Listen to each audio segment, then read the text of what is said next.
SET is 20 years this year, and as part of the activities marking the 20th anniversary, we have a series of webinars. This is the first in the series, and we have our own CEO in the person of Mr. Amoyao Osei, who is going to take us in this first session. Mr. Amoyao Osei is the CEO of CET, the Center for Environment and Health Research and Training. He has over 33 years of experience in environmental assessment and management. And he's a former president of the IAIA.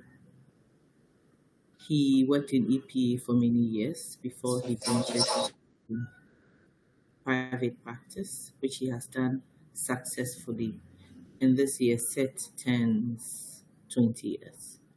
He's also the CEO of Green Advocacy, an environmental advocacy organization, which he has also run successfully for many years for now. He has done a lot of work. Minerals Commission has commissioned him to do things, the Ministry of Finance, the Departments of Natural Resources, Environment Governance Programs, World Bank, the Ministry of Transport, and very recently Garrett under the Ministry of Works and Housing. We have a long repertoire of the things that Mr. Amoyao Osei has done so far. And today he's going to take us in the first of our webinars. We'll stay tuned. He has a lot to say. We will run this for 30 minutes whilst he does his speaking.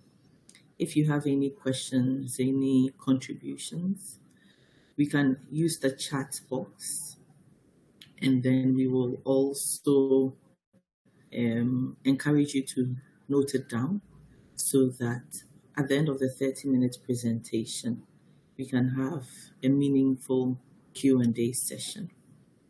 Mr. Amoyao Osei is going to lead us, and it is 10:07 now. In 30 minutes, that will be about 10:37, let's say 10:40. And then we'll take our Q&A for 15 minutes. That will take us to 10:55, and then we will wrap up and then close by 11. You are very welcome.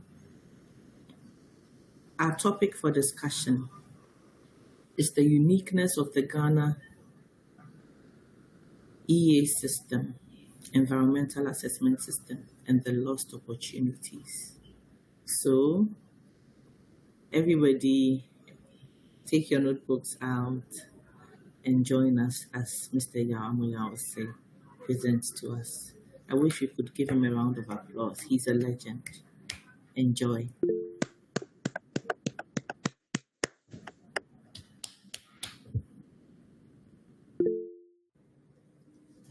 Thanks. Thank you very much.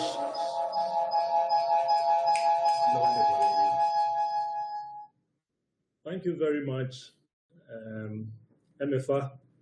And I take this opportunity to welcome you all.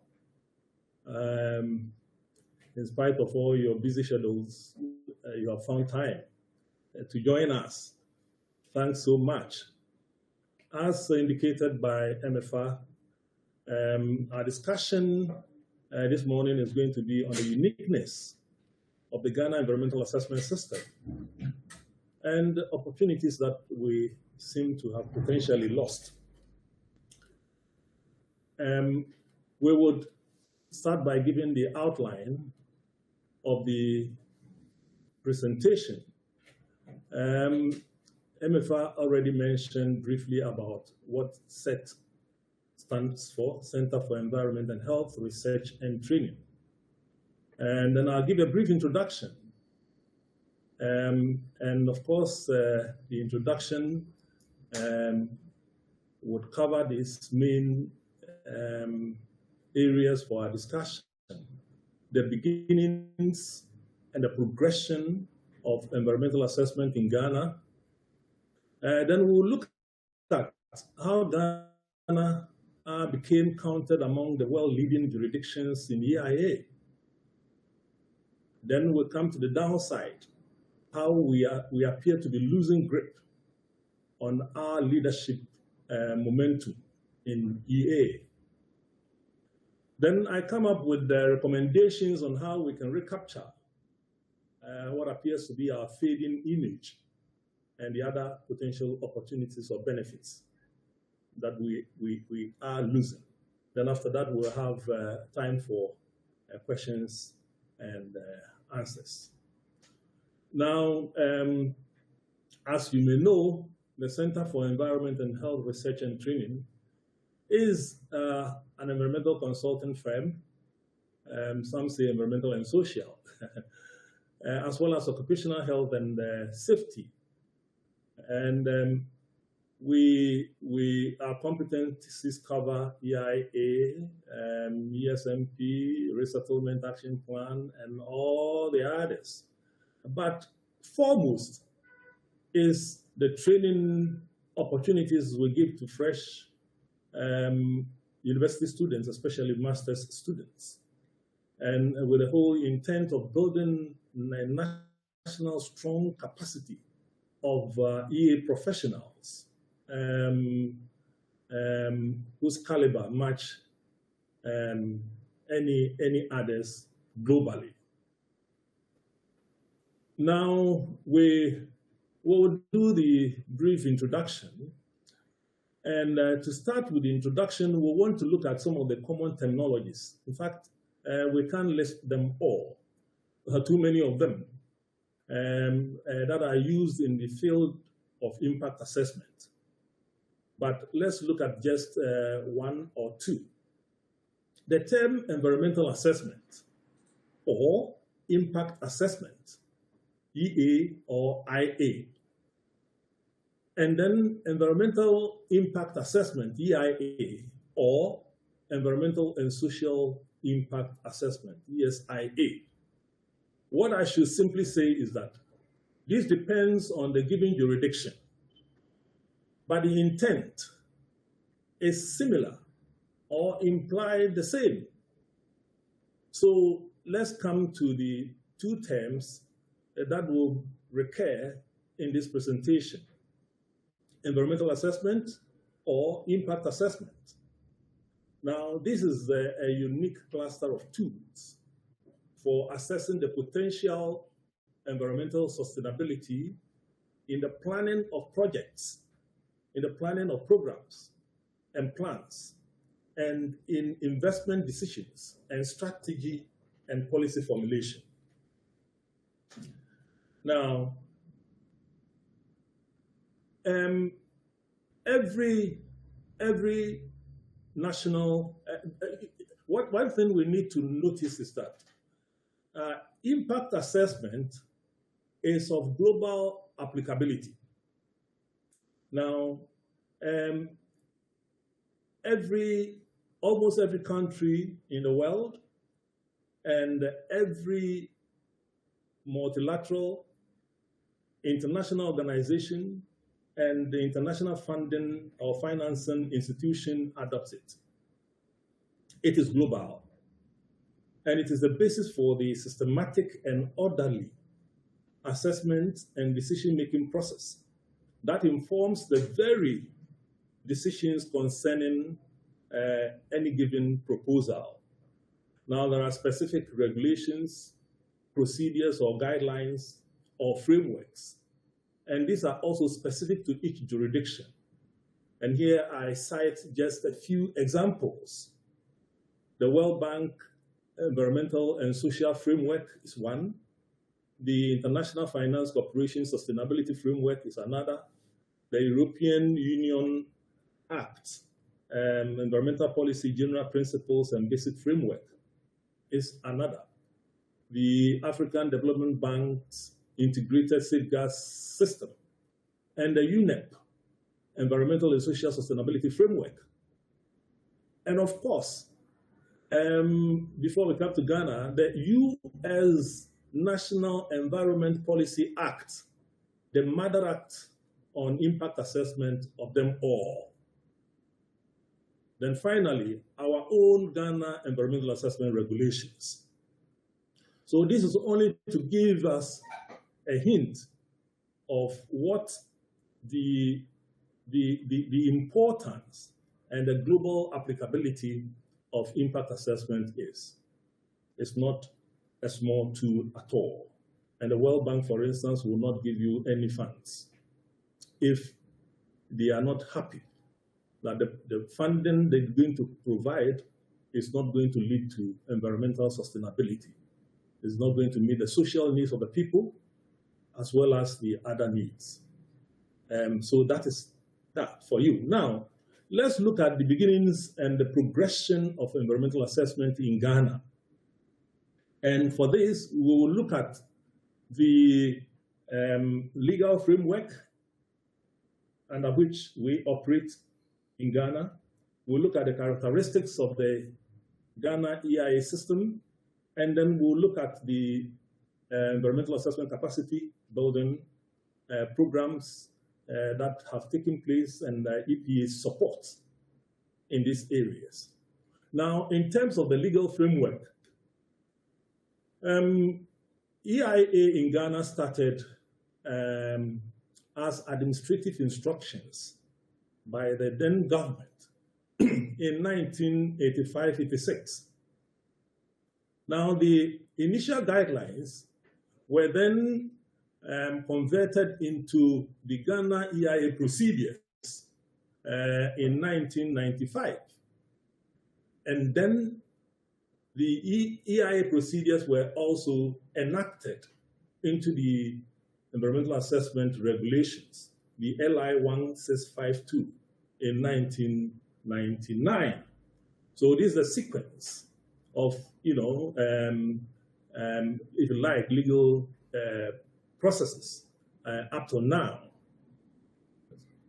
Now, in terms of the characteristics of the Ghana EIA system, the whole idea was to keep it very simple and development friendly, make it solution oriented and minimal and minimize both the academic aspect of it as well as the bureaucracy. And then it was also meant to complement statutory mandates of sister institutions, not to compete. Then the other was to ensure effective institutional and public or stakeholder collaboration. Then one unique feature of the Ghana EIA system is the use of the word environment. Environment is used in an all-encompassing perspective. That is, we're looking at the ecology, the ecological aspects, the social environment, the health, economic, cultural, institutional, and name it. And all these are brought into an integrated manner for the relevant decision-making processes. So that is one of the uniqueness of Ghana's EIA system, the use of the word environment. So you will see that in Ghana, we don't talk about environmental and social, we don't do that because we presuppose that social is a component of the environment. Now, the homemade context of our EIA system also has some unique attributes. For instance, we start with the initial assessment. Then we also have, depending upon the scale of the project, have the preliminary environmental assessment. And then we have also the EIA, which we are very often familiar with. Then, of course, when you move from the project level assessment to the strategic level, like for instance, applying impact assessment to programs, policies, plans, strategies, and so on. Then we fall on something we call strategic environmental assessment, and the others, and the others. Now, let's look briefly at the capacity building initiatives that were started in 1995 to consolidate the EIA system. Extensive capacity building programs for EPA staff were carried out. Then for government, for MDAs, that's the ministries, departments, and agencies, and then for the metropolitan, municipal, and district assemblies. And then also, importantly, for the professional bodies. Now, for the professional bodies, the examples are the Institution of Engineers, the surveyors, and the architects, to the point that even the Actors Registration Council adopted EIA as part of the architects qualifying exams. Now, the other EPA support for EA development includes technical assistance in EIA and environmental law to KNUST Biological Sciences Master's Program. And this was to enhance training of students in 1998 to 2000. And this was before the university had its own capacity to continue the program. Now, the EPA also established its Center of Excellence at Amasaman for training both national and international professionals in environmental assessment as far back as 2001. Then EPA also developed EIA guidelines for various sectors: agriculture, energy, tourism, transport, health, oil and gas development, etc. Then there was also the devolution of the EA services from head office to all the regional EPA offices. Now, we will move on to the next topic, which may be of special interest to everybody.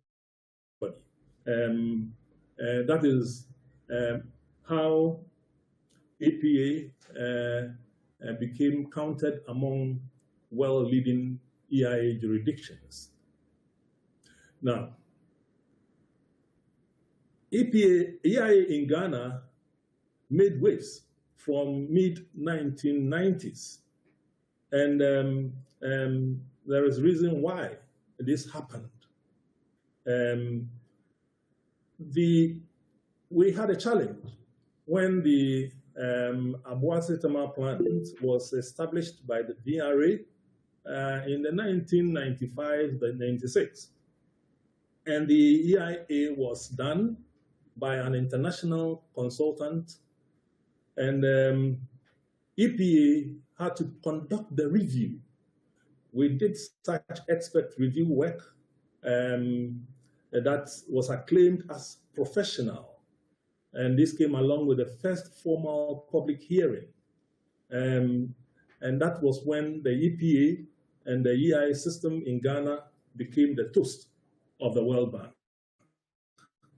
Then the World Bank very interestingly impressed upon the Ministry of Trade and Tourism and the Ghana Free Zones Board to bring along EPA to Washington, D.C. during negotiations for funding of the thermal export processing zone off-site infrastructure. And what happened was that EPA officials and the World Bank jointly prepared the Free Zones ESMP together in Washington. And that's a level of confidence that the bank had in EPA. We can also talk about Ghana's experience in strategic environmental assessment. In the early 2000s, see, when SEA was just at its infancy, but our level of capacity enabled local consultants to prepare the SEA of the Village Infrastructure Program, SEA of the transport sector program, and then incorporating SEA in the Ghana poverty reduction strategy, with about 52 district assemblies producing development plans based on SEA. And then EPA also produced an SEA manual for national use. There are other things, like, for instance, Ghana participating in a 5-country global EIA system review panel in New Orleans, Louisiana, USA. And the other countries were the UK, Hong Kong, Portugal, and the USA as far back as 1997. Now, countries in Africa looked up to Ghana for leadership in EIA, and they took turns to come to Ghana to understudy our system. And of course, this included countries like Kenya, Uganda, Liberia, Sierra Leone, and so on and so forth. Ghana was also called upon to facilitate a World Bank IUCN professional training in expanding sub-regional capacity in EIA in West Central Africa, which was held in Ouagadougou, Burkina Faso, in both March and October 1998. Ghana also produced 2 precedents for the International Association for Impact Assessment, IAIA. And for those of us who may not know, IAIA is the global body of all impact assessment professionals. And this is the body for which Ghana has produced 2 precedents in 2009 and 2015. Not a common feat at all, as far as Africa is concerned. Now, Ghana also hosted the capacity linkages for EIA in Africa, CLARE.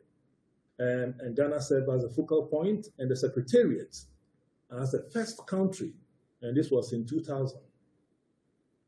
Ghana was also a member of the International Task Force that was set up to formulate the World Commission on Impact Assessment. They met regularly in The Hague. And their findings were presented in the South Africa World Conference in thereabout. I've forgotten the year. Now, so this is it. This is the position of Ghana. I mean, we have been in the leadership position when it comes to environmental assessment. And there is no doubt about that. But unfortunately, we appear to be losing grip on our leadership position. Now, the blame for the diminishing prospects of EA further development and its effectiveness in Ghana is everybody's. The MDAs, the MMDAs, parliamentarians, CSOs, media, and the public. I put all of us in the saddle. We are all partly to blame. Now, I am given about 7 points that confirm what I am suggesting as leading to our losing the grip on our leadership position. Now, our impact assessment process or system is about 30 years old when the procedures were first, the guidelines were first developed and used and translated into the procedures and into the regulations. Over 30 years old. And of course, if you take the World Bank system, for instance, it's gone through various, overhauls, but ours remains the same. It's long overdue for an overhaul to reflect current or contemporary practices and to incorporate the EA requirements into our national environmental policy. Then second, there is the absence of sustained capacity building, like it was started in 1995. Now we have weak EA capacity in national institutions, and this arises from the inability to maintain and scale up the establishment of environmental positions in MMDAs and in the MMDAs. And this is marking the turning point of stunting in EA development. It was the World Bank that helped us to establish these positions. And for instance, if you take institutions like the Ghana Highway Authority, and the World Bank helped to establish that position and recruiting a very capable person to handle environmental matters. But we are losing that. And then failure to intensify high-level EA sensitization of the legislature and the judiciary. The third, these are some of the evidences, the manifestation of superficial EA understanding. And I'm taking two failed projects. I call them failed because our inability to link the resulting catastrophic effects of these projects either to inadequate or shoddy EA considerations or no EA at all in trying to find the causes to prevent future recurrence. And I'm referring to the atomic junction gas explosion and the Apiazi explosion. Accidents can happen, but with EA, accidents must not take, toll on people's lives. These are some things that EA is there to prevent. Then I'm taking on another set of, very difficult and, if you like, controversial points, but that's it. And this is for students of impact assessment to take up. The institutional disappointment of the president, the failure of EPA, the Ministry of Sanitation, the Accra Metropolitan Assembly, and MESTI, Ministry of Environment, Science, Technology, and Innovation, to pick up and run with SCA, the president's declaration of Accra becoming the cleanest city. And this was unconscionable that the president should declare this, and then we all sit down as if it will work out by itself. Meanwhile, we have a tool to use to achieve the results. Another one is a huge leadership failure, again by the EPA, along with the Ministry of Lands, Natural Resources, the Minerals Commission, the Ministry of Local Government Decentralization and Rural Development, and then MESTI again, to properly apply SCA towards analyzing artisanal mining sustainability instead of the wrongly directed partisan move headed for a roadblock. When the presidency had put online to stop, when the presidency had been put online to stop Galamsey. And I tell you, assuming that the bank was giving us funding to address this Galamsey menace, this is exactly what they will do. They will require the application of SCA before any decisions are made. But why not? Why not us? Now, 5, there are also national flagship investments which were deprived of the benefit of EA. And here I mention a few of them that could have benefited from SCA opportunities to improve them and to make them more sustainable. the one village, one dam, the one district, one factory, the cylinder recirculation model, the vehicle towing scheme, and even the free SHS policy are all candidates of SEA, and we would have realized the maximum benefit and agreement with these policies. Now, the sixth point is that government ministries tend implementing agencies.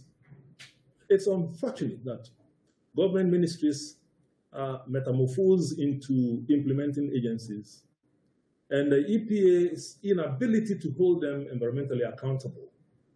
I describe this as a corrupting attack on impact assessment.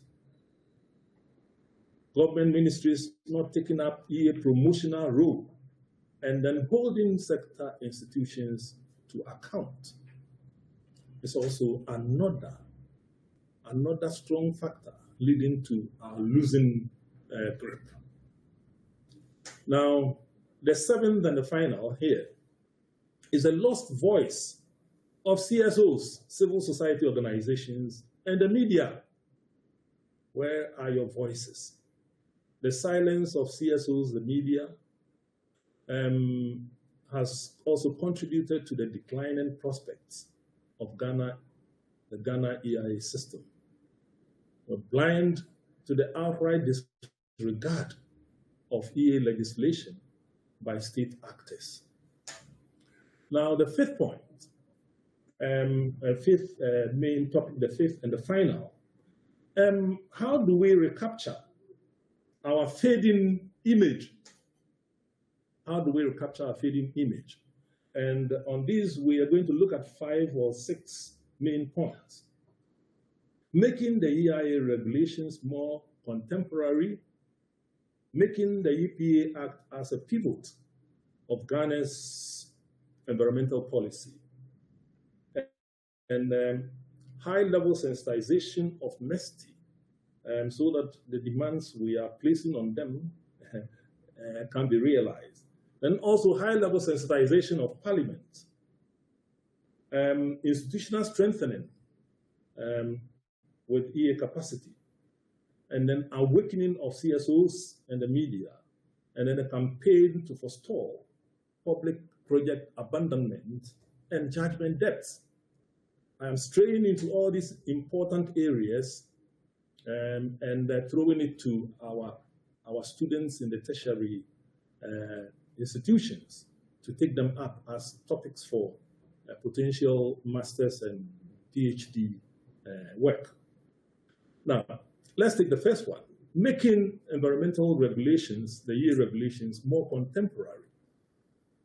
There is the need for specific provisions for SEA framework and its implementation arrangements. This is crucial. The subject of SDGs, Sustainable Development Goals, and climate change concerns, and their accountability. The EA system holds the key to pursuing this. Sustainable financing, governance, accreditation of EA professionals, etc., are all new areas that our EA regulations must be made to account for or provide for. Then redesigning the financial reclamation bond posting for the extractive sector. And then finally on that, we also need some clear provision on the subject of property impact mitigation, which may be along similar lines as the World Bank or African Development Bank's Resettlement Action Plan. Now, the second point on this is making the EPA Act pivotal as part of the Ghana environmental policy by reflecting the requirements of Section 12.2 of the EPA Act, which requires that state institutions that have licensing, permit, or approval responsibilities on any matter affecting the environment are to withhold their action or decisions until otherwise advised by the EPA. And this is something that, of course, must reflect in Ghana's environmental policy. Then the policy must also require MDAs and MMDAs to comply with the EA requirements in their projects, plans, and policy decisions. And they also must be required to apply the outcomes of EA in their licensing, permit, and approval decisions. The third point is for high-level sensitization of MESTI, because a lot is expected of MESTI, so that MESTI will be able to re-establish environmental positions or ensure the re-establishment of environmental positions in national institutions. And this hopefully would lead gradually to the joint sector ownership of EA by the respective institutions with EPA. So they become joint owners of the EA system and not seen only as EPA's sole business. Promotion of SEA compliance by ministries, by the other ministries, and of course, including MESTI's own projects for environmental sustainability, and demand of accountability from EPA's enforcement and prosecution rules, and not only for private sector, but including MDAs and MMDAs. The fourth point is high-level sensitization of Parliament to demand accountability in environmental sustainability of the mandates of institutions through their respective ministries, and also EA enforcement and sustainability results of EPA through MESTI must be accounted for to Parliament. But Parliament must be sensitized enough to demand this. Now, institutional strengthening with EA capacity is obvious, so that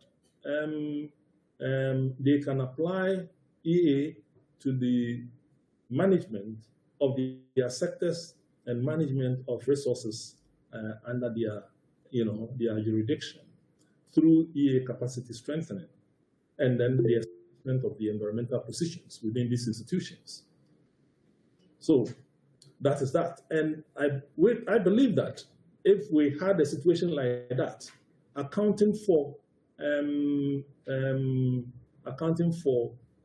plans and policies through SCA, and then using ESMPs to manage our resources and our sectors, would conveniently address the issue of galamsey. Now, this is we're coming to the end, and this is one of the important observations. Awakening of civil society organizations and the media. And this is very, very important and dear to my heart. The need to sensitize and court CSOs and the media to the requirements of the regulations to support EPA against political interferences and intimidation. Without the support of CSOs and the media, it is not possible for EPA to achieve and meet our expectation. Serve as pressure group on EPA for consistent application of the LI 1652.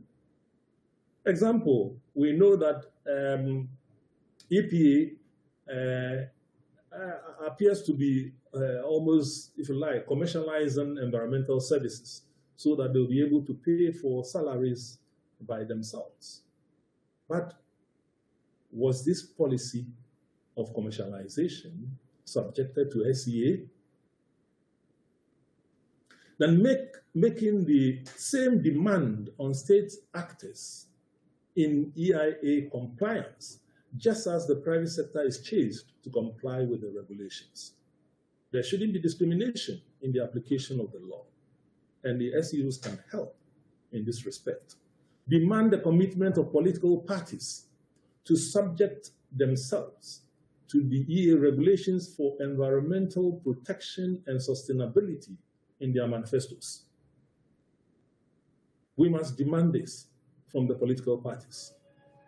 Subject political parties promises to EA prior to implementation, and this is to convert partisan promises into national projects, not what now looks like party projects, so that the party can take sole credit for it and then meet all the opposition from the opposition party. And in the end, we do not get the benefits of these projects, though they are important for national development. Now, we come to the seventh point here, and I call this the campaign to forestall public project abandonment and judgment debt. This is completely a new area that, again, I believe the next slide would look at. Good practice impact assessment is inherently inclusive. It is apolitical, it is objective, and it is transparent in exploring and formulating sustainable alternatives and policy decision options. And it must be deployed strategically in the genuine fight against the partisan abandonment of public infrastructure projects by succeeding government administration.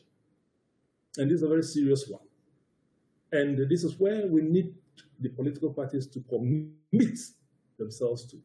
And then also, in looking at the menace of judgment debts, I believe SEA has a contribution to make in that respect.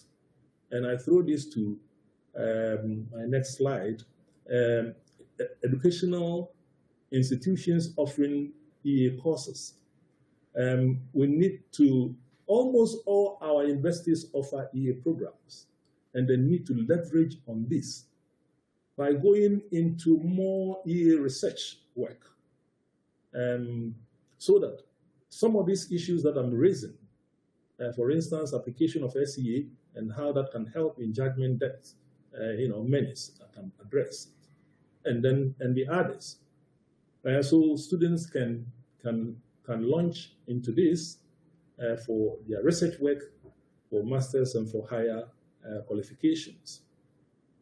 And then, of course, if we have almost all our universities offering programs in EA, then it just stands, stands right that opportunities of employment must be opened.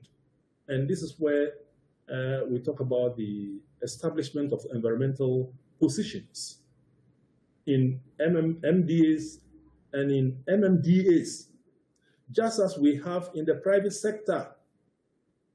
And then we will achieve what we are craving for, environmental sustainability. Thank you. Thank you. Thank you very much, Mr. Yamoy. I'll say a round of applause. So guys. I think now we can take any questions. Yes, please. Any questions?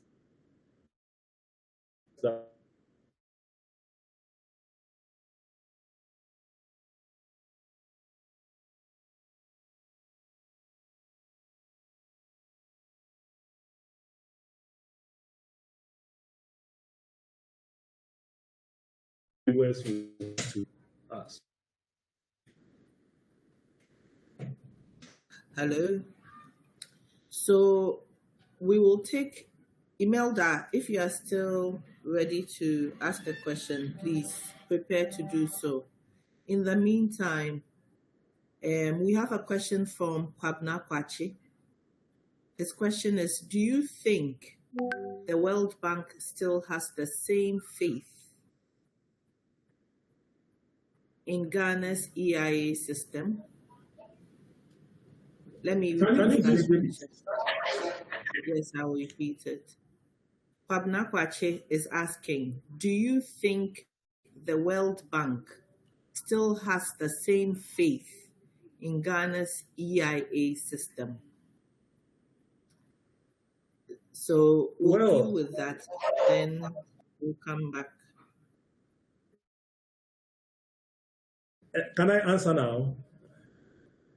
Yes, please go That ahead. that is that is that is something that we have to ask ourselves, because there was a time when the bank actually respected us, and anything they wanted to do in Ghana would want to involve the EPA. They had a lot of confidence in our ES system. But you see, the bank has moved on. The bank has moved on so much that in recent times, just about a few years back, they have come out with a new environmental and social framework. And while they are marching on, we are still stagnating with our 30-year-old system. So there will be a number of areas that we will be out of date completely and inconsistent with the bank's improved framework. So that's what I can say about that. It's not the same as it used to Okay. be, unfortunately. Okay. Thank you very much for that. We have some comments from Samuel Anku. His first point is this is a very good review of the EA system in Ghana, and this presentation can be used as a basis for formulation of a project similar to the GEMP project. Samuel, I don't know whether you can expatiate on what the GEMP project is. His second comment is there's a need to subject manifestos of ruling governments to SEA, which is something that you mentioned, that there's a need to subject the manifestos of the ruling government, or yes, any government, to SEA. His third comment, Samuel Anku, is the technical guidelines and procedures for EA are outdated. And as you mentioned, Moyi, they are 30 years old. And so they indeed need a review. Thank you, Samuel, for those observations. Theophilus Darko. Hi, Theo. This is MFA, yes.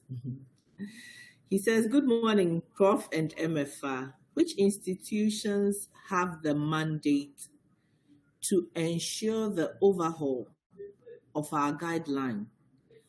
And have any governments ever considered it as part of their programs for the country? Let me take that again. He's asking which institutions have the mandate to ensure the overhaul of our guidelines. And so far, have any governments ever considered it as part of their programs for the country? Yes. Yeah. Thank you. Thank you for that question. That's a very important one. Yes. I know the EPA has made a lot of effort in this direction. And I know it will not be long before we see these new or amended acts or regulations coming up. They've been long overdue. The EPA, MESTI, are the direct institutions that must be accountable for this. And as I indicated, we all have a role in pushing for this. So the public also has a role. And I talked about CSOs, the media, we all have a role. If we really understand the benefits that we stand to derive from this, then we should all voice out so that the needed changes would come speedily. So we all have a role to play. But the lead institutions, of course, will be the EPA itself and, of course, the supervising ministry, MESTI. Thank you. Thank you very much, Mr. Yamoy. I'll say this is getting very interesting. We have about 5 minutes more.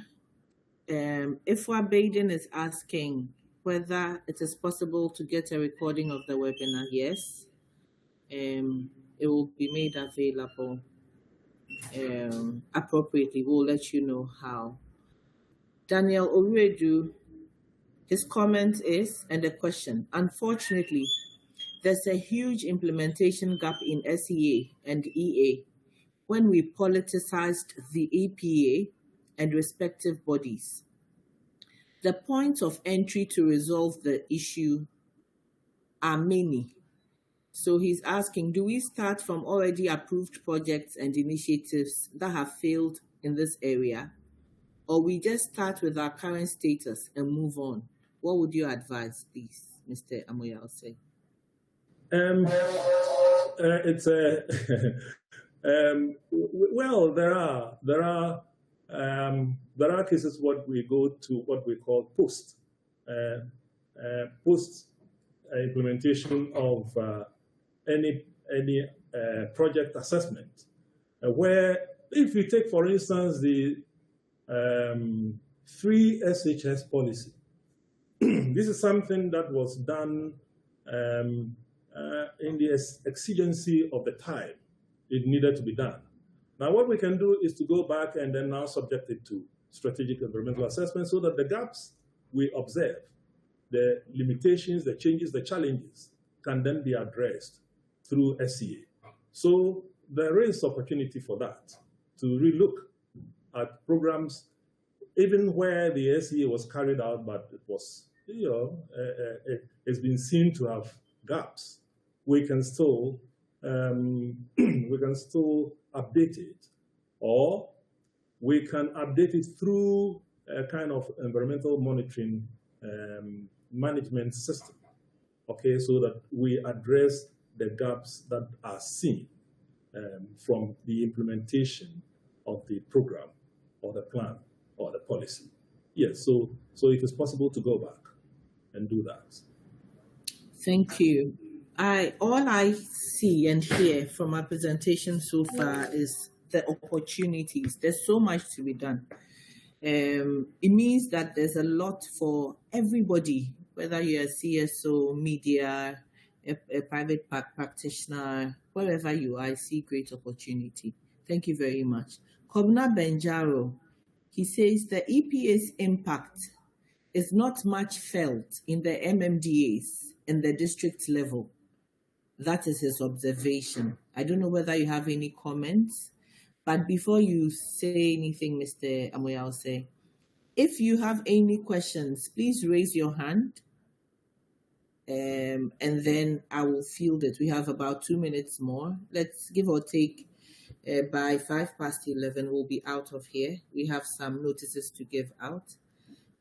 Just a reminder, Kobna Benjaro is saying that the EPA's impact is not much felt in the MMDAs and the district level. Can you make any comments to that, please? Yes. Sorry. Yes, and that's obvious. And I highlighted this. It's rather unfortunate because it's not only at the district assembly level, but the MMDAs and the assemblies.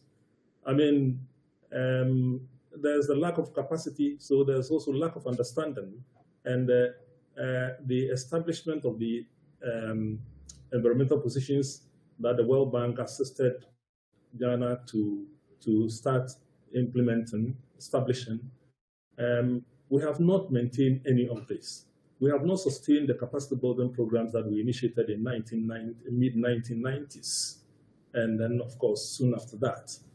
And so it becomes almost impossible for EPA to do anything if the knowledge and the capacity is not there. And the EPA itself also needs some support, to be able to intensify these areas. And that's why I seem to be placing the onus on the Ministry of Environment to support EPA in this endeavor, because EPA cannot just get up and then start demanding accountability from ministries demand accountability from sister institutions, some of which are so older than them, and appear to be very nationally important because the sectors generate a lot of revenue for government and that kind of thing. So it's something that must come from above, okay, and then to empower the EPA, and then also to build the capacity in the institutions so that it becomes easy to enforce. Thank you very much, Mr. Moyose. Kobna has a last question. I wanted to say this before we conclude. It is 11 a.m. now. This video will be on our website. Find us www. Dot sect.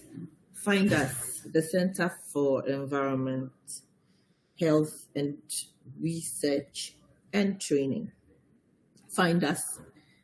You'll find this video on there. You'll find an abstract of the presentation there. And as part of our 20th anniversary, we are having a series of webinars. This is the first that was conducted by Mr. Yamuyase. Our second one will be on the 25th of September. It will be led by Dr. Edith Clark, one of our directors. And the topic is promoting a healthy lifestyle, balancing office and personal well-being. Today, we are wrapping up. The website has been put up, how you can find us. But Kobna Benjaro's last comment or last question was, what is EPA doing about the incessant penetration of our forest reserves by the Galamsey people? Because they are supposed to have been giving permits before anybody enters the forest. So what exactly happens? Thank you.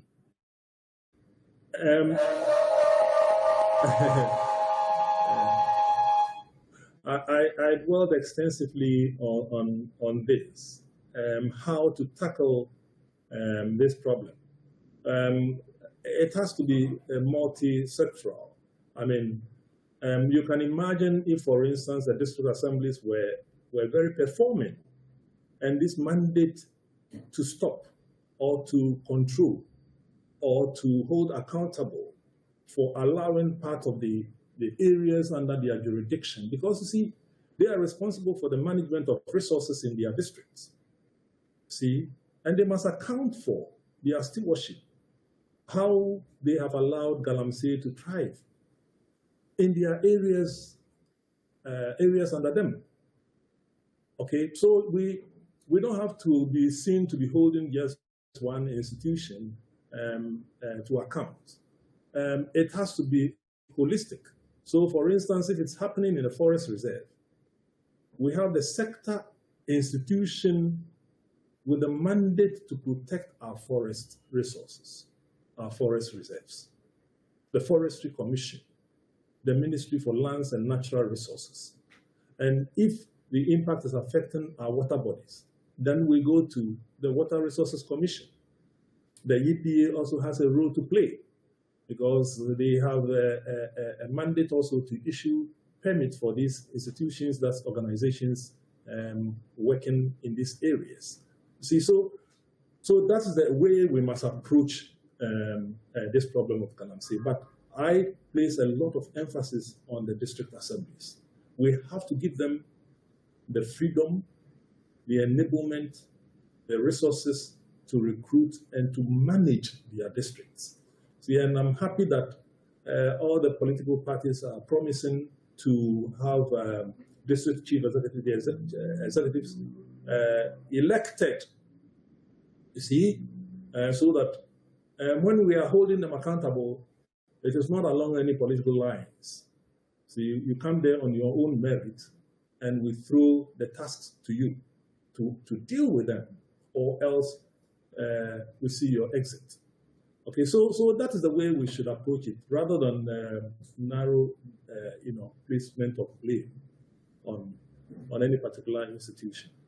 Thank you very much. We've had about 33 participants logged on individually. I'm sure some people were sharing their computers or their screens, laptops. Thank you very much. This has been very insightful. Thank you all for coming. Thank you, our facilitator, Mr. Yamuya. I will say it's always a pleasure to listen to you speak, especially passionately about EA and EA in Ghana. We learned about the journey, how it was, what we can do differently, and as we have indicated, all this information will be on our website, the details of which we have shared in our chat box. And the conversation continues. Please continue to send your questions to our LinkedIn account, and we will keep interacting over this topic and many others. Thank you very much and have a wonderful day. Thank you. Bye bye.